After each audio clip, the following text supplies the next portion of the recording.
بسم اللہ الرحمن الرحیم۔ سورہ اخلاص۔ شروع اللہ کے نام سے جو بڑا مہربان نہایت رحم والا ہے۔ کہو وہ اللہ ہے یکتا، اللہ بے نیاز ہے، نہ اس کی کوئی اولاد ہے اور نہ وہ کسی کی اولاد، اور نہیں ہے اس کا ہمسر کوئی۔ اللہ کے ایک ہونے کا ذکر آیت نمبر 1 میں ہے۔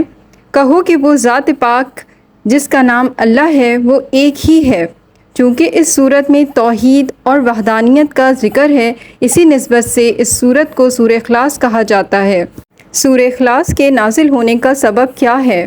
مشرکین نے رسول اللہ صلی اللہ علیہ وآلہ وسلم سے کہا اپنے رب کا نسب بیان کریں، تو اللہ تعالیٰ نے قل هو اللہ احد اللہ الصمد نازل فرمائی، جو لم یلد ہے اور لم یولد ہے، کیونکہ جو بھی پیدا کیا جائے گا وہ عن قریب اسے موت آئے گی، اور جسے بھی موت آئے تو اس کا وارث بنتا ہے، اور بے شک اللہ تعالیٰ کو موت نہیں آئے گی اور نہ ہی اس کا کوئی وارث ہے، اس کا کوئی ہم پلہ نہیں ہے، یعنی اس کی کوئی شبیہ نہیں ہے، نہ ہی اس کے کوئی برابر ہے۔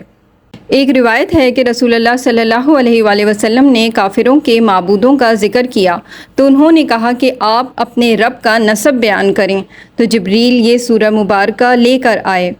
ایک روایت ہے کہ 2 لوگوں نے حضور نبی اکرم صلی اللہ علیہ وآلہ وسلم سے کہا کہ آپ ہمیں بتائیں کہ آپ کا رب سونے کا ہے یا چاندی کا، لوہے کا ہے یا لکڑی کا، تو یہ صورت نازل ہوئی۔ مفید معلومات۔ سوال کرنے والے 2 شخص تھے، ایک اربد بن ربیعہ جسے اللہ تعالیٰ نے صاعقہ یعنی آسمانی بجلی کے ذریعے ہلاک کر دیا، دوسرا عامر بن طفیل جسے اللہ تعالیٰ نے طاعون کے ذریعے ہلاک کر دیا۔ تنبیہ: بلا وجہ کسی کو تکلیف نہیں دینی چاہیے۔ ایک روایت ہے کہ یہودی عالم آئے اور انہوں نے کہا کہ آپ ہمیں اپنے رب کے بارے میں بتائیں، شاید ہم تم پر ایمان لے آئیں۔ بے شک اللہ تعالیٰ نے توریت میں اپنی صفت بیان کی ہے۔ ہمیں یہ بتائیں کہ وہ کیا چیز ہے، کیا وہ کھاتا پیتا ہے، اسے ربوبیت کس سے ورثے میں ملی اور اس کا وارث کون ہوگا؟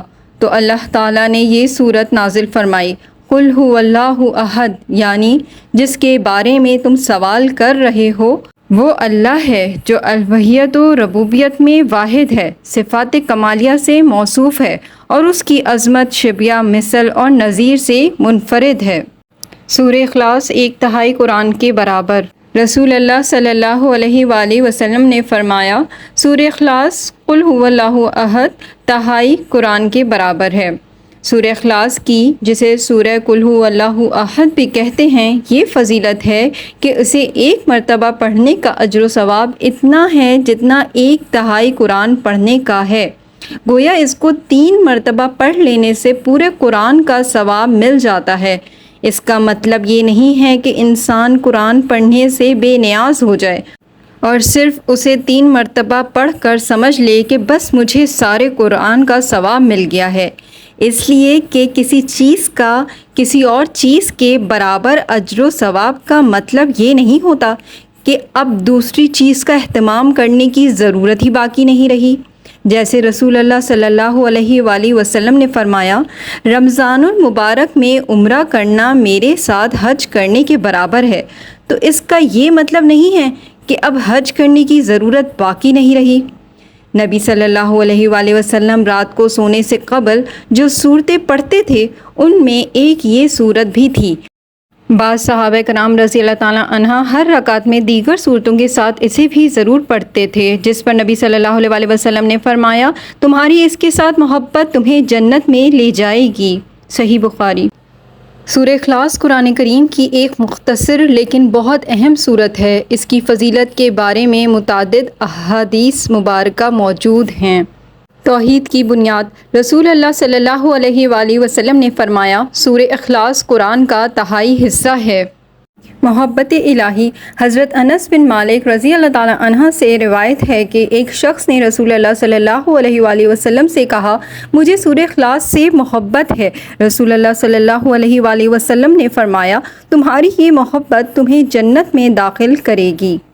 گھروں کی حفاظت۔ حضرت عائشہ رضی اللہ تعالی عنہا فرماتی ہیں کہ رسول اللہ صلی اللہ علیہ وآلہ وسلم ہر رات جب بستر پر جاتے تو اپنی ہتھیلیوں پر سورہ اخلاص، سورہ فلق اور سورہ ناس پڑھ کر دم کرتے اور اپنے جسم پر پھیرتے۔ گھروں کی برکت۔ حضرت ابو ہریرہ رضی اللہ تعالی عنہ فرماتے ہیں کہ رسول اللہ صلی اللہ علیہ وآلہ وسلم نے فرمایا، جب تم اپنے بستر پر جاؤ تو سورہ اخلاص، سورہ فلق اور سورہ ناس پڑھو، یہ تمہیں ہر قسم کی بلا اور مصیبت سے محفوظ رکھیں گی۔ مغفرت کا ذریعہ۔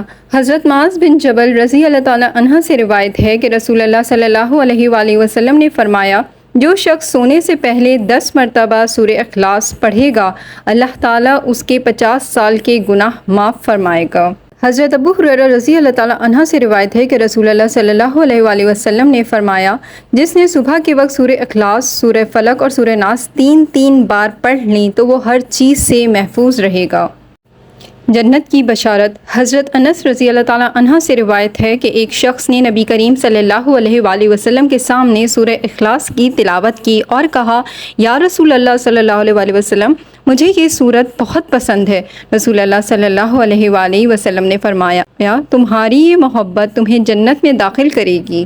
بیماریوں سے شفا۔ حضرت عائشہ رضی اللہ تعالی عنہ فرماتی ہیں کہ جب نبی کریم صلی اللہ علیہ وآلہ وسلم بیمار ہوتے تو آپ صلی اللہ علیہ وآلہ وسلم اپنے اوپر سورہ اخلاص، سورہ فلق اور سورہ ناس پڑھ کر دم کرتے اور ان سے شفا حاصل کرتے۔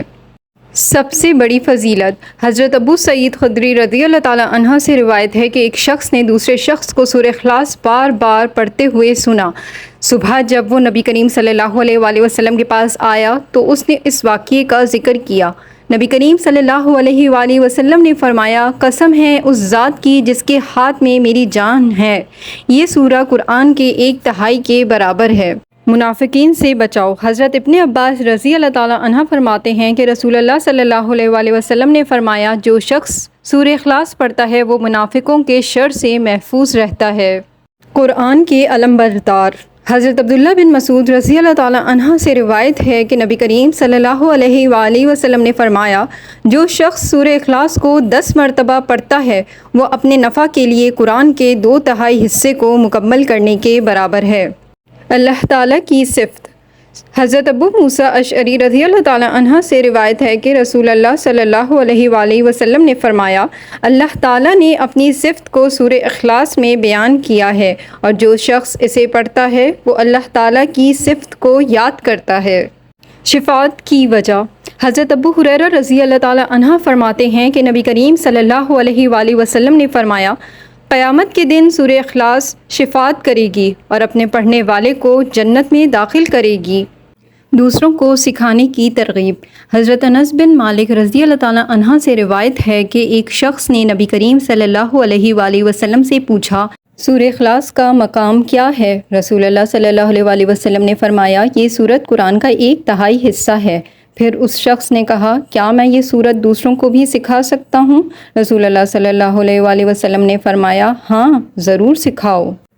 یہ احادیث مبارکہ مزید اس بات کی وضاحت کرتی ہیں کہ سورہ اخلاص کی تلاوت سے اللہ تعالیٰ کی رحمتیں، برکتیں اور حفاظت حاصل ہوتی ہے، اور یہ سورت دنیاوی اور اخروی دونوں لحاظ سے بہت فائدہ مند ہے۔ اللہ تعالیٰ ہمیں سورہ اخلاص کی اہمیت اور اس کی فضیلت کو سمجھنے اور اس پر عمل کرنے کی توفیق عطا فرمائے۔ آمین ثم آمین۔ اگر آپ کو میری یہ ویڈیو پسند آئی ہے تو اسے لائک کر دیجیے گا اور دوسروں کے ساتھ شیئر کر دیجیے گا، اور اگر چینل ابھی تک سبسکرائب نہیں کیا ہے تو کائنڈلی سبسکرائب کر دیجیے۔ جزاک اللہ۔